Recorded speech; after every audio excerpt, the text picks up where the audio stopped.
That goes back to this libertarian strand. That goes back to this notion somehow that there is no justification for anybody coercing anybody else.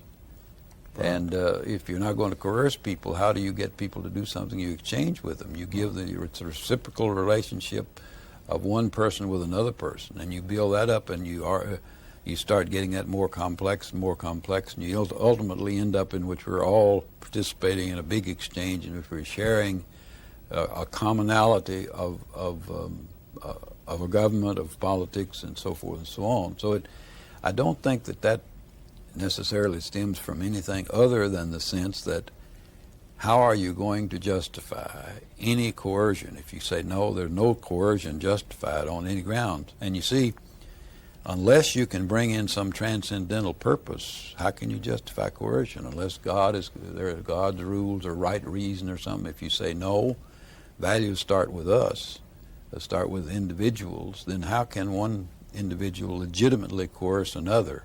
And trained as an economist, thinking about exchanges, then it's easy to move into this sort of exchange version of politics, the theory of voluntary exchange, so forth, as politics. Now, economists, I think, went down the wrong path when they got attracted by the calculus and started talking about maximizing, settling things at the margin, because that lends you directly into an alternative view of a way to look at the world.